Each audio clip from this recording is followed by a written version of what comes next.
Yeah, and Are we far away, by the way? well, this is the cross streets are always. We're okay. 8:15. Yeah. Okay. When were you last time here in New York? Oh, years ago. So I hardly ever You like the city? No, I'm not a big city person. You were out in the outback there in California. Yeah. Hacienda. Yeah. Well, yeah. Cactus? I'm in the kind of suburbs, but I'm here because of you, Audie. Why are we here, Doctor? Okay, we're gonna look that spectacular ruby 55.22 carat that will be auctioned today. It's gonna measure all the angles. It will be unmounted for us. We'll see whether they're correct or not. Take the full potential for the brilliancy out of the stone. And we're gonna have a nice sharp discussion together. I didn't have my diaper stroke to tell, but can you tell which way the C-axis is running? Yeah, I'm gonna tell you in just a moment. Here, this way. We have two rays going into the stone. There it is, yeah, that's the silk, but just because the light is hitting it, you're going to capture that purple or violet zone. And making a recutting projection of whether it will be 1.5 or 2 carat to cut down to achieve this beautification process. The girdle is thick, Yeah, really thick. medium to thick. That's okay, that's where they stuff all the weight. That is weight in there. That is all the weight in Well, there. that's understandable. Yeah. You can facet the girdle. Faceting the girdle, you'll probably get 1/4 of a carat out of it. That's it.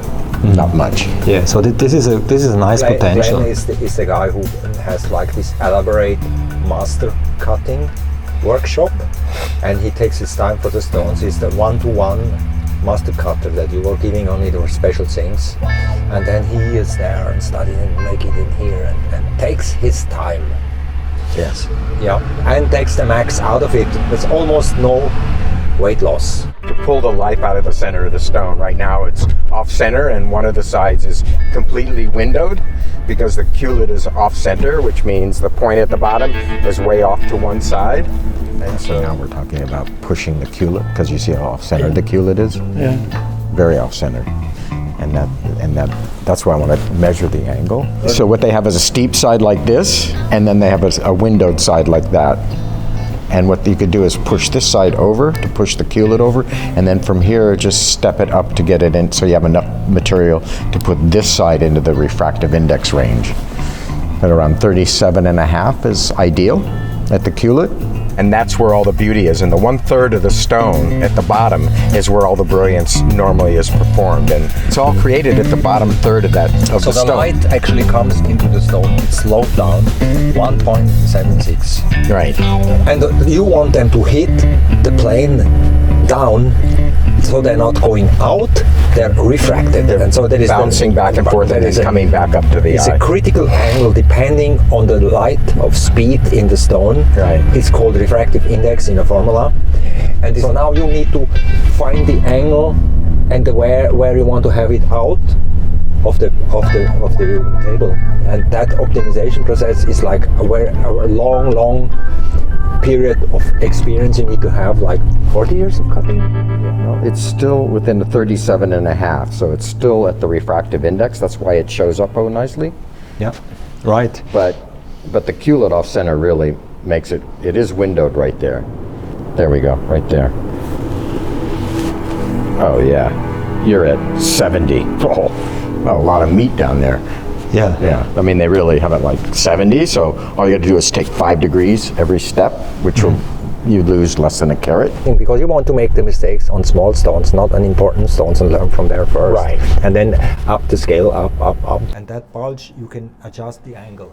So he has made, for me, big stones and has made miracles that I witnessed myself. So I know how he works, how he's doing it. It's like a little laboratory where in the Middle Ages they tried to make gold out of mercury. Oh, now you're say that The again. milkiness in the stone gets lost in the process because reflections are becoming more dominant and It'll blast through the silk.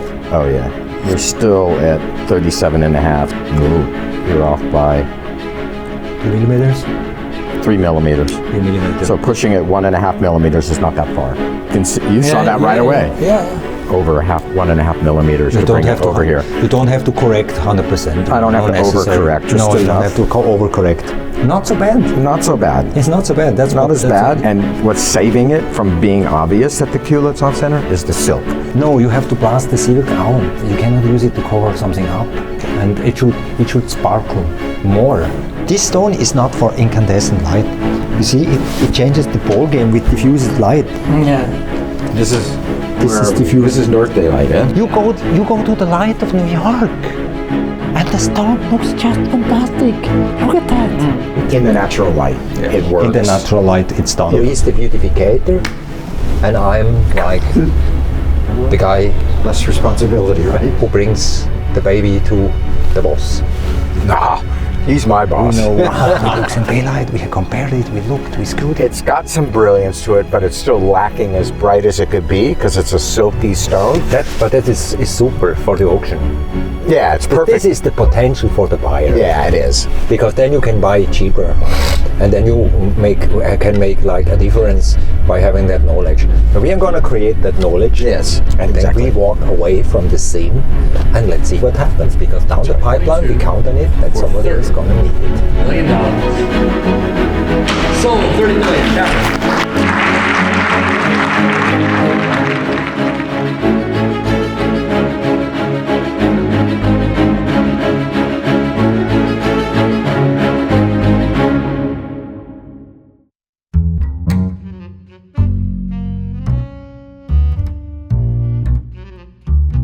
Oh yeah. Super clean. It has a little bit dispersion. Kind of, you know, it's pretty crazy stone. I never saw anything like that. Well, Madagascar always surprised with new products. I know, it's a crazy place. Yeah. It's a crazy. Even with the greens, it's true. Oh man, it's a sunset. Ah, it's very beautiful. And the Alan Kleinen refinement, recutting on the top of it. A little bit. Yeah. Super clean, super crystal. Ciao. Okay. Thanks so much. We met in Basel. That's right. I remember it. You put the thumbs up. Yeah. Oh, You are one of my gem heroes, gem celebrities. how that comes.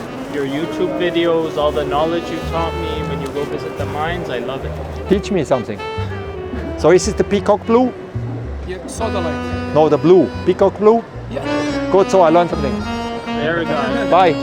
Have a nice day. You too. I'm right here. Come here, Adi. Can I hug. stretching for your back? Yeah, I needed that. Good. How you doing? Good. Yeah, I was shopping around. Fossils and stuff, and this and here, so, Right. you know. Great. Yeah. Fantastic. Yeah. Good to see you, man. You to are see the you. carving king for me. Yes. King. The king. The king. Okay. Yeah, so you make the carvings. You Yes. make the carvings. How you call it? Concave. I actually convex, do negative faceting. Negative faceting. Like here. Because sometimes the stone cannot be cut because they have cavities. Yeah. And people will make small stones out of well, it. this one was very flat. Yeah. It was a big flat piece from Panjshir, and if anybody else would have cut it, Emerald from Afghanistan. Afghanistan emerald. Yeah. And Right. if anybody else would have cut it, they would have ended up with only Small stones. maybe a 6-carat stone. I ended up with a 12-carat stone. Yeah, right. So like that. Look how the color comes out. Yeah. But it's not created by the light going and reflect like this. It's by this Yeah. and reflected from here and to there. So you can see it's actually negative V's, so like inverted pavilions. And they're cut at the precise critical angle so that when you flip it over, it creates Every carved the intended. brilliance like that. Yeah. And I'll show you let me show you Normally the brilliance is created green barrel? by a V shape, green barrel. a V shape where the light comes Yeah. and comes back up. That's right. And now the V shape is turned around and negative inside. This would be easier to see. So this is a very large green barrel from Brazil, no heat. And I guess if you heated it, you get an aquamarine color, but it's too beautiful, this color. And as you can kind of see these are all V cuts. And the way that I cut it is you cut one V and then you do an opposing opposite. So each V Alternating. reflects on the opposite side. So you're multiplying it All right. and create that. And then what I do is I put a concave table, and whenever you go concave into a stone, it pushes the light farther away. So you create an optical Illusion. like that, by creating that optical illusion like that. And so for every type of stone, you have different angles and different widths Always. because it depends on the refractive It's like when I index. did that big Madagascar stone for you. I knew how far down I could go to the pavilion, you know, because we know the critical angle of sapphire is 34 degrees. So generally the pavilion angle at the culet, I go maybe 36 and a half to 37, because then with the cone of rotation, you'll always get brilliance. So I can go as tight down and squeeze it. That way we got light all the way to the bottom. Did you get a chance to see the stone yet? Yeah, Beautiful, huh? fantastic. What a difference. Oh my God. 49.57 carats. That means we've only lost 1.39 carats, but we've been able to pull together an amazing royal blue stone here. Hey, there you are. Can you hear me? Yes, I hear you. Okay, here we are. Well, here, I'm gonna grab the sapphire right now. Ah, wow. It's royal colored now. Oh yeah, there comes the baby, huh? Yeah, look at it, it's really royal color now. Now we have another witness that brings our friendship together. Yes, of course. The new 49 karat sapphire. Yes. Another miracle of this world. Right. Thanks God. Another great stone. It's really impressive. I can't wait for you to see it. The point was that sapphire, they were cutting it down and losing weight. Right. 60 carat, 58 carat, 56 carat. It never changed because they did not calculate the exact critical angles. Right. And then they missed it all the time. They did something, they missed it somewhere else. And the whole bottom, the whole half of the bottom pavilion had no life. And all the life was And only so around no the, life on the top, and then it looked over dark. It was dark. And you calculated the angles exactly and made one shot, That's right. and it was according to theory, and it lightened up the table. Before I ever cut a stone like that, I map it out. So I dop it, and then I put it on my polishing wheel, and I get it to right that angle, and then I write down that angle. I say, okay, this one's 58 degrees. Next angle, 49 degrees. Next angle, 44 degree. And I figure it all the way to the pavilion. So then when I can get back up to the culet, I go, okay, now I can squeeze it. Then I can calculate in my mind as I go around what I'm cutting. Of course, they lay random facets all the way around, so some of the No, they try and error. yeah, they go And crazy. with a big volume and many facets, you never get it right, Yeah. so it never improves. Never improves. And what did Only I gets do? smaller. I took a 59, what was it, 50 carat, 30 points, and I you made turned it into a 49, 59, something like that. Less than a carat. Less, 1 1/3, 1 carat and a third. All right, yes. And it went from a dark stone to this To- beautiful royal blue. Right. It was amazing. That was Yeah. an amazing stone. Yeah. Probably one of the best corundums I've ever cut. Really? That's your stone. Hello. Hi. You remember Sharon, my wife? Hi there. Hi, yeah, hi. It's okay. So, Well, they look beautiful. That's for sure. yeah. Yeah. Knowledge sometimes pays off, isn't it? Yeah, it does. Well, I think one of the things I've learned doing television, my TV channels and things like that, is the more you can educate, the more you can sell. The more you tell, the more you sell. Yeah. So I Yeah, learned yeah. how to tell stories, and when you can tell the story and educate at the same time, I think the purchaser, the buyer, Buy that story appreciate- also. Yeah. Buy both, the Yes. story and the stone. Yeah, that's well, you're a good storyteller too, like me. But no, I think when you really can educate and tell No, stories. when we combine, Oh yes. then we can never stop. Oh, Then dun, dun, Yeah, right, dun, right, yeah, right, dun, right. We dun. can never- yeah, we Somebody has bounce to off of each other. throw us out. Yeah. We bounce off of each other that way. That way we have a lot to say. Between the two of us, we could go for hours. Yeah. Easily. Yeah. Right? Right. Yeah. Yeah. So I understand you have a couple more large, big sapphires that need recutting too? Yeah. Okay. One at a time, right? Right. One at a time. Yeah. The next one Those are comes. significant because Yeah. those are worth recutting.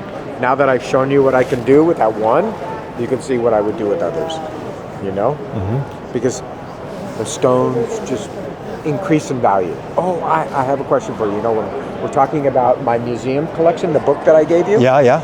we're talking about doing a museum exhibition. Yeah. The cashmere carved and then the Paparacha Royal Blue, Royal blue. That is and Paparacha B color. That's right. The only in the world. the only one in the world, right? Yeah. The Paparacha and blue sapphire bicolor. That's a phenomenal stone. And then the Kashmir carved, That's the big right. one. Oh yeah, of course. Whatever. And then the the bezoatite. I mean the Bezoatite. the putratites. yeah, the Putratite.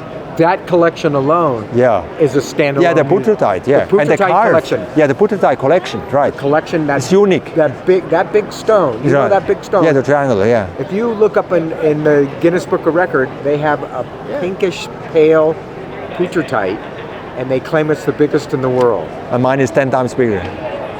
3 times. 3 times bigger. And cranberry colored, not pink. All right. Yours. So I should claim the. You should claim it's the biggest. But see, I haven't done any promotion with you Yeah, yeah, because yeah. you've told me to keep it quiet.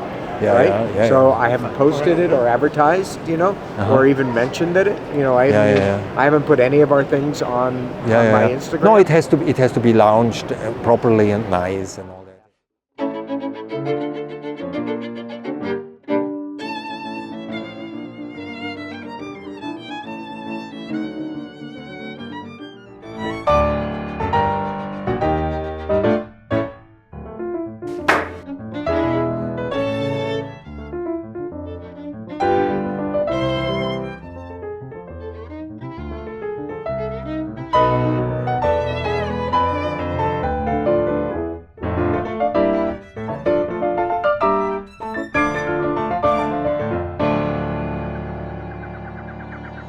Hi, Glenn. Hello, Adi. Welcome to the museum. That's right. Long time in the making. We've been working on this together. Yes. Yeah, I mean, I knew about your autobiography, and that you work and are specialized in world record stones and specific single objects and not mass production, and that you are a brand. Yes, I am. And so I had this big putratite crystal. Right. And so I had a problem. Right. Nobody has anyone. Right. And then I didn't know who knows how to cut a putratite because nobody has experience. So I don't have a second shot. So it had to go to somebody who knows how to do that, and that was challenging for you, wasn't it? It was a real challenge. I mean, there is no written lapidary work on putratite because it's so rare. And then when I went to look up whatever putratite was available, it was all this very pale pink color and not very strong. And this piece was very much a challenge because down the C-axis is where that deep cranberry color, and I don't think anybody, even myself, had ever seen that concentration of color in a putratite. And I later found out from you that was the only one of the whole mountain range, right? That was that deep. Yeah, because normally putratite crystal looks like this. Right, which is normal, and they call it a pale pink. A pale pink or nothing, and right. So maybe in one direction you can get a little bit pink, and it all comes from one place. That's why we cannot find in different places of the world. In the Mogok Valley, right. There's a map I made. This is West Mogok. This is East Mogok is about 30 kilometers, and the putratite is right here, Right on the upper. up here, Yes. together with yokakidolite. So we were working on yokakidolite, made this book, and then one crystal we had to compare with yokakidolite that was putratite to separate it and chemically measure. So it's a hexagonal crystal, a borate silicate, and the borate silicates are only very, very exclusive in the world. So actually that's the rock. Although nobody knows how this forms because only we have the rock with some quartz and some feldspar inside the. Right inside those seams, right? It starts, here is the putratite. Wow. That's how it forms. We have to still work on that. So this is the secret of why the Earth are giving us this borosilicate, which is like single crystals only, and you can't count them in the world, right? You can make a number on it, and 1 to 20, 1 to 100, something like that. That's right. That's only you know that, we keep coming across new things. The Earth keeps revealing new types of minerals that didn't exist 50 years ago. And we're talking about the life of, at least 3,000 written history on gemstones, right? And minerals that could be cuttable into gemstones. So to be able to discover new things like the putrutite, which was like, 1960s when they first discovered it? A single little crystal, Yeah. and I'm saying there's only one in the world. Right. And then we had made a strategy together. Because first of all, of course, you want to have the biggest in the world. Yeah, and you keep the putrutite had this size, right? A little bit bigger, a couple of 100 carats, and then we had to get. I wanted a big stone out of it. I said I want a big stone out of it, gemstone quality, big. And then, secondly, that has some compromises, but still go top gem, but with compromises, right? The one that we pulled off that was so deeply, that's here, that's so deeply rich, but it was about the size. So you always have to compromise, which you would do as well in like comparable made of ruby and sapphire. It's about how big you can preserve it, even though that there's a little bit of an inclusion here and there. You're not going for a flawless gemstone. You're going for the size and the rarity. And like sapphire, you have to deal with the zoning and plus also the direction of the dichroism. Being hexagonal or trigonal, you have two directions with two different colors. And in the case of putrutite, right, in one direction is completely colorless, white. Completely white. You turn it, and it's such a strong dichroism, as they say, right down the C-axis. And sometimes you have to bend it off or on, but the challenge of any lapidaris like myself is you have to try to get the best color looking through the table. And not lightening up to become completely white when it's slightly tilted. And you want to orientate it so you're losing all the inclusion. So you have to balance it between where the zoning color is, where the crystallographic axis is, and then be able to preserve as big of a stone as you can, like in the big 27 carat that's here. That's the world's largest. The point is, when the light goes into the putrutite, it splits up in the two directions. Yes. It's polarized, or maybe three directions. Not two directions because it's hexagonal. And then the two directions go differently in the crystal. And one picks up color and one bit doesn't pick up color. It's a dichroism through polarized light inside the stone in two different directions. And you take a dichroscope, which we did look with the dichroscope through that crystal, we were seeing the two colors and we could calculate where the color come out, but we had all the inclusions and all the rest. So where in this big putrutite to find a gem quality completely clean stone, right? And then we were like, how big will it be? Will it be 50 carats, 60 carats? So, and then it has realities, right? So it cannot be like endless big. Right. And no, you couldn't have gone for anything bigger than I think I pulled out of the 27 carat because it had the cleanest, overall cleanest general area of the whole stone. And then I had to consider the shape that I was going to cut it in. So I had to make it deeper than maybe normal. So I extended some of the depth of the stone.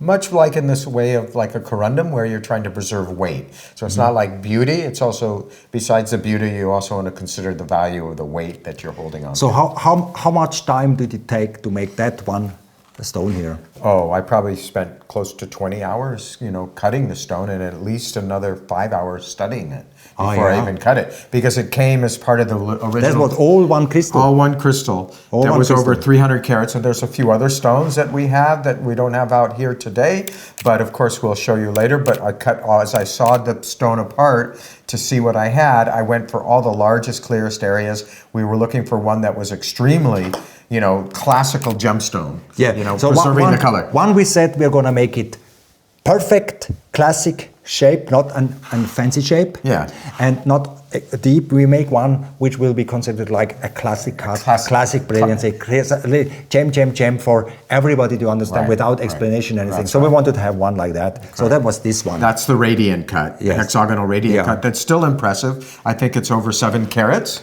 So, anything over 5 carats when you're getting into this quality of putrutite is extremely rare as it is. And the beauty of the color. The beauty of the color is unseen of everywhere. If anybody was to look anywhere else for it, they're going to see the lighter pinker colors, maybe rosy pinks, but nothing this deep cranberry color. This is like the only stone. Because I said, as soon as I cut this one, I go, you have any more? We need to do a suite. And you go, that was the only one of the whole mountain. You remember? Ever found in the history of gemology. So this actually, is really... that big piece? when the miner found it, I went back to the mine, you know, and I found the miners, and I got the story of that piece. Yeah, I'm Maddie. And it was very impressive to find the whole group there in the mountain. I went in and this and that, and it was a crazy story how I made it in there. But the owner of the stone who found the stone were thinking it's an amethyst, because they're mixing up amethyst and butyrtite. Yeah. So he went to a laboratory, and the guy, a friend of mine who works with me, was honest and recognized it as a butyrtite because they had to make a facet. So the rough came to me with one to be able facet. to do the RI reading. to do the refractive index reading on it? Yeah, and after that, you know, butyrtite wasn't known to appear here. Oh. And after that, it became known. So the people were cutting at the mine directly little facets on the amethyst and hoping they have butyrtite, you know. It became like a standard practice directly in the mine. There's a small hut at the mine. I was also there. And the hill, it goes like 300-400 meters up. And here is the mountain range behind where it was found. So you climb like 400-500 meters up the hill. It's very steep and go trails like this, and it was an amazing trip up there. There's nobody ever there. I just made it by chance in 10 years ago. Wow. So okay, so we have that, and then Glenn, you remember there were some stones that only you can bring out color. Right. Because they were cut-offs from the big piece that I cut. Once I got the 3 or 4 biggest, largest, you know, classical faceted stones like this, the world's largest, the classical faceted, and then some fancy shapes. Again, like corundum and any corundum and ruby sapphire, it's about grabbing beauty, but it's also about keeping the size, the largest you can. So you do compromise from time to time where there's natural inclusions that you have to leave in the stone. But if you know what you're doing, you can hide it so you don't see it from the table, even though if you turn it on the side, it'll show. That's very classical. But you make negative carving, right? Yes. I call it negative. Is this correct? Yeah, negative carving. Yeah. Where you go in and you do that. So at the bottom of the stone, actually, instead you carve like this. You carve in like this and like this and like this. How come you do this? Well, the V faceting, well, I love doing, that's kind of where my art is. My art is, I tell people, you know, a lapidarist has to be 3 things. They have to be an artist if they really do the kind of work that I do. They have to understand the technical, so you have to have some science background. I had an undergraduate studies of mineralogy and crystallography, so I had a background in that. I did eventually get my gemology degree, so I applied my mineralogy to my geology. And then you have to be a machinist, because all the tools, especially when you go into what we call negative carving, machinist, is you have to make your own tools. Because you can't go to a lapidary store and say, okay, or you could go to a diamond company and say, okay, and so the negative V's are just the inverse critical angle of that gemstone. So let's say the critical angle of sapphire is 34 degrees, I'll make the V reverse invertly as a 39 degree. So I stay within that rotational of brilliance. So I calculate that, and I have to know that, because I have to know not just my gemology or the critical angles of light traveling through a gemstone, but then I have to know how to do that on a machine tool. And then I hand charge the steel with my own diamond, and I do all of that because it gives me the smoothness. And then I have to repeat that same tool at least 3 times, because it's just like doing woodwork. You have the cut, then you have the sanding, and then you have to do the polishing. And sometimes the sanding, there's 3 steps. Like in corundum, you go from, when you're doing the carving, you're going from 1 degree to cut, the next degree for kind of pre-polish, then a pre-polish, and then the polish. So and each tool is the same shape, but different mesh of diamond, different particle, micron size of diamond that you push embedded into the soft steel. So you have to have all those skills.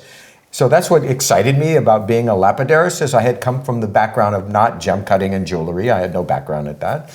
But I was an artist all my life. So I've studied fine art, learned art, paint, photography, things like that. But then when I cut my first stone, I was hooked.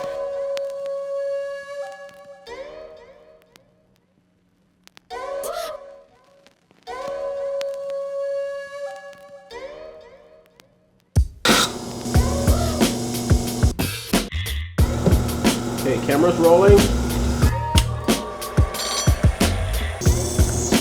Move it around and look at it, right? Swirl it.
it'll screw.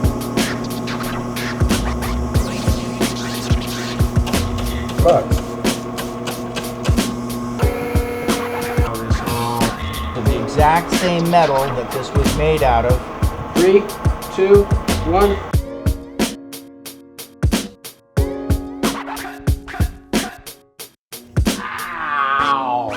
Don't try that at home, kids.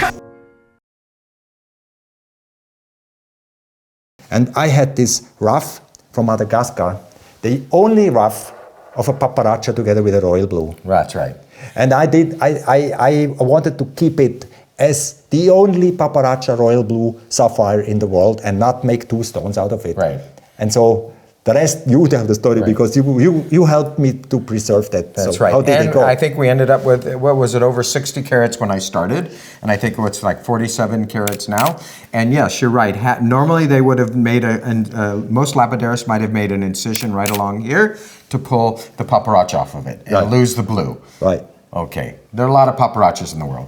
The royal blue was so dark that you looked at it, you go, well, this is so dark, if you cut a faceted stone, it would be black. And that's not so desirable. Or make a smaller one. Or make smaller ones around it, which would be a shame. So again, I was here to preserve as much as I could, and also the beauty of the natural negative crystals inside here. Oh yeah, we kept kept the negative crystals. The negative crystals are like the trap of the fluid occlusion that formed it, the secret why it's there. Yeah. So I said, don't take them out. I want them right. in. That's I was right. the gemologist talking. So keep as inclusions. having enough mineralogy background, I knew what I was preserving. So we're preserving a lot of the crystallography and the gemology of the stone, along with preserving so you would able to see it. So generally, to separate zones, strong zoning like this, you would normally do what would be considered an emerald cut, because the reflection goes from side to side, not from back to forth as well. So you want to be sure that you don't cut too deep of a tip down here, because you would have lost all that color. It would have picked up the blue from that side. So I had to make this angle either shallower or steeper to avoid any reflection of the dark blue coming this way, and maintain it so I would keep as much of the paparacha color as possible. And also, the stone was so dark that if I had cut it in a traditional faceted stone, the blue would have been so black, and it was shallow as it was. So what I did is I cut, again, that same negative V crystal angle in that I know that would be the critical angle of sapphire, or the optimal pavilion angle, as we say in sapphire, in order to, one, it goes thinner, which lightens it, and two, it's still preserving the color because the angles are right to that critical angle. So it's a combination of where, again, I've shared both disciplines of the faceting and carving. and the carving. So this is the only paparacha royal blue B-color sapphire in the world. The And it's only huge. one. The only one, The only one. yes, Nobody has it. No. Nobody even think that this is theoretically possible. right. And So even we had to and preserve it. That I spent many, many hours studying it, with my friend Brian, your friend as well. Yeah. We immersed it into cherished in a refractive index oil so that we can get rid of all the surface inclusions to see the zoning, where the zoning was in the stone, where the optimal direction to position the table, which is where we say the eye of incidence goes into the stone, and then how you can orientate the pavilion angles to maximize the weight and also maximize the cutting. So it's a very difficult type of art form, because you have to have enough of a scientific background to know the limitations as a lapidarist, where you can go and can't go, because you can spend it and lose thousands and thousands if you cut it wrong. Then came another sapphires, the over 100 carat Kashmir sapphire. That's right. Which had a little mineral at the surface. Okay, this is the initial sawing day, where we're actually going to be working on the 153.39 carat cashmere blue unheated sapphire crystal. As you can see, it's quite large. It's got the characteristic green tourmaline on the center, and right up here at the top is really a truly clear jelly area. Now, traditionally, we would be cutting this part out right here to do a single gemstone. But your one direction to me was, I want you to keep the tourmaline in there, because that is the absolute proof that it came from the Kashmir area, the only sapphire corundum in the world that has tourmaline found in it. 1/3 of the whole crystal as it was before.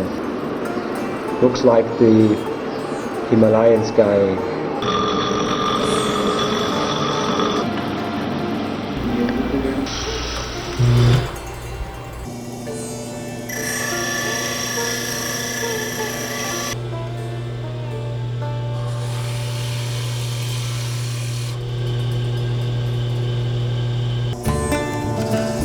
So that would require going to several different tools.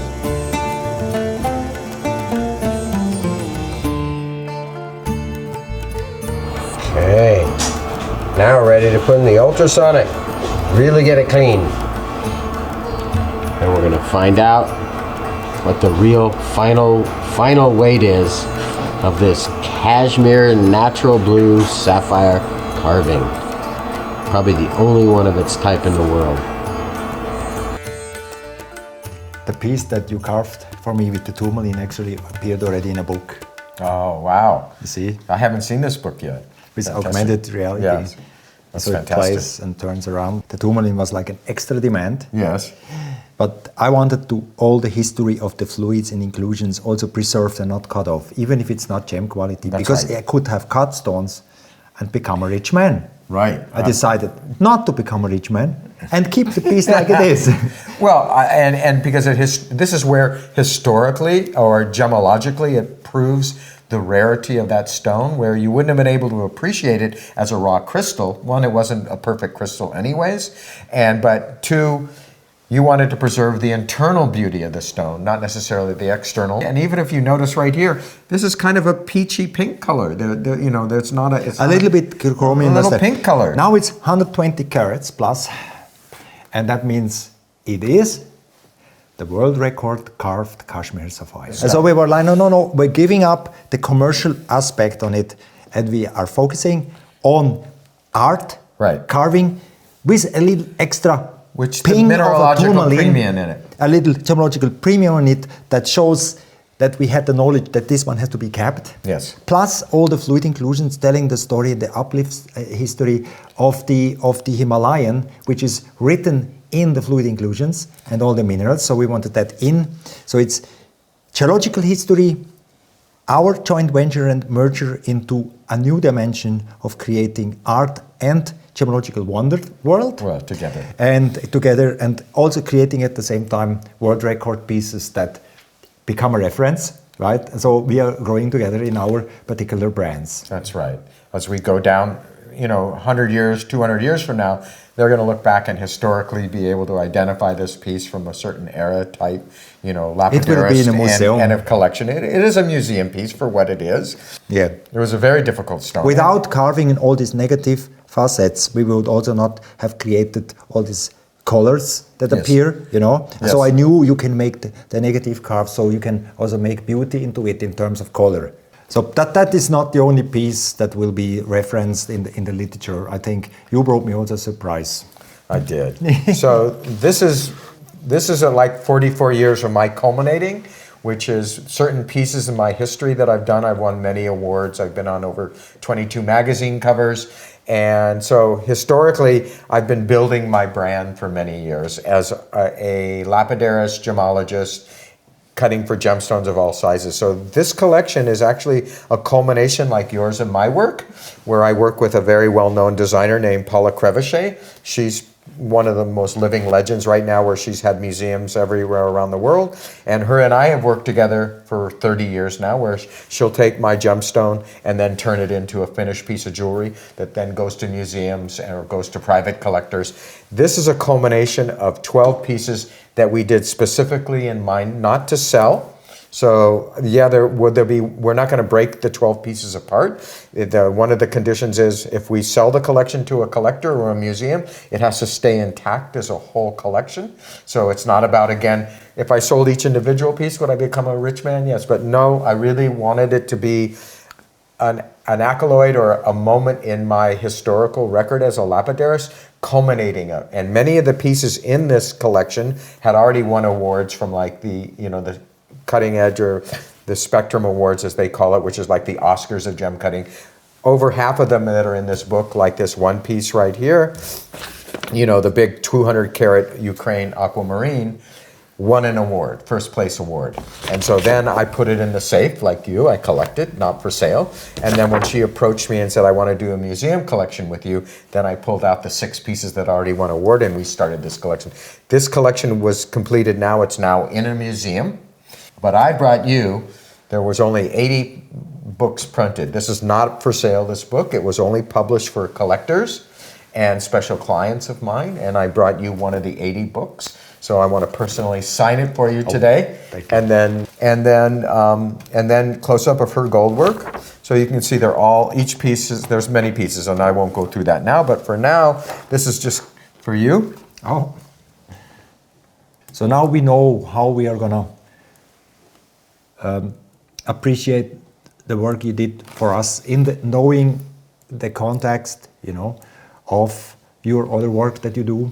As far as my opinion, seeing it all different pieces of historical artists in auction houses, which I always visiting all over the world, yes, and participating in and so on with classical brands of the 30s and the 60s and so on that have appeared.